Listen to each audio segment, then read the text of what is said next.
শুভ সন্ধ্যার শুভেচ্ছা বন্ধুরা সবাই। আর আজকের আমি দেখাচ্ছি আমি আজকে নারকেল ছাই মারছি, কেননা আমার খুব পিঠে খেতে ইচ্ছা করছে। আর আমার পিঠে ভীষণ ভালো লাগে, আমার পিঠে পায়েস তো ভীষণ ভীষণ ভালো লাগে। কার কার ভালো লাগে বন্ধুরা আমাকে জানাবে।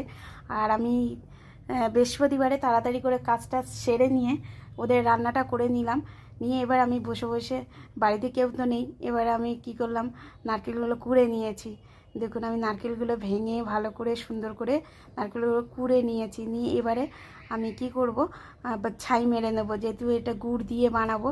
আর না ছেলে তো আবার ইয়ে খায় না, গুড় খায় না, ওর জন্যে তো আবার একটু সমস্যা হয়। তাও আজকে বলবো বাবু একটু খেয়ে নে, কিছু করার নেই, কারণ সবসময় তো আমরা চিনি দিয়ে বানাই।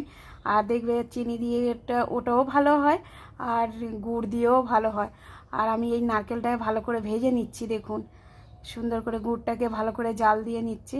আমার সত্যি কথা বলতে কি, আমার পিঠে পায়েসটা আমার ভীষণ ভীষণ পছন্দ, আর আমি ভীষণ ভালোবাসি। নারকেল তো আর কথাই নেই, মুড়ি দিয়ে নারকেল খেতে আমার এত ভালো লাগে। আর কার কার ভালো লাগে বন্ধুরা আমাকে জানাবেন।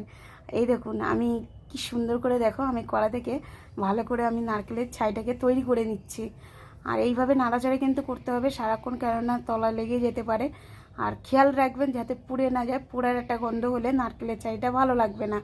আমি এটা সুন্দর করে, দেখুন আমার রেডি হয়ে গেছে। আর দেখুন আমি মানে অনেকক্ষণ দিয়ে এটা ধিমে আছে, কিন্তু আমি ছাইটা মেরেছি। আর দেখতে পাচ্ছেন কত সুন্দর হয়েছে, একদম এইভাবে কিন্তু বানিয়ে নেবেন। এর থেকে কিন্তু আমি আবার নারকেল নাড়ুও তৈরি করতে পারি, আপনাদেরকে দেখাবো আমি নারকেল নাড়ু। এবার আমি ময়দা সুজিটাকে ভেজে রেখেছিলাম বন্ধুরা, সেটাকে আমি ডো তৈরি করে নিয়ে সুন্দর করে আমি পিঠের শেপটা করে নিয়েছি। আর আমি পিঠে বানানোটা আপনাদের দেখালাম না, আপনারা যদি বলেন আমি একদিন আবার বানিয়ে দেখাবো কিভাবে বানাও। অনেকে তো বানাতে পারে আর অনেকে হয়তো পারে না। এবার আমি একটা ঝাঁঝরি নিয়ে নিয়েছি, সেই ঝাঁঝরিটা এরকম ফুটো থাকবে, আর গরম জল তো ফুটছে টকবক করে, নিচে গামলা বসিয়ে দিয়েছিলাম।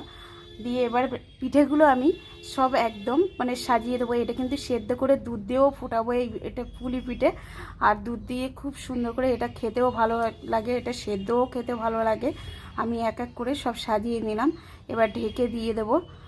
দেখুন বন্ধুরা কত সুন্দর লাগছে দেখুন। আর আমি এই ঝাঁঝরিটা নিয়েছি, দেখুন কত ভাপ উঠছে। আমি এখানে কিন্তু 20-25 মিনিট ধরে আমি কিন্তু ফোটাচ্ছিলাম, একটুখানি দেখছিলাম যে হয়ে গেছে কি। আর এই পিঠে কে কে খেতে ভালোবাসো বন্ধুরা আমাকে জানাবেন কমেন্টে।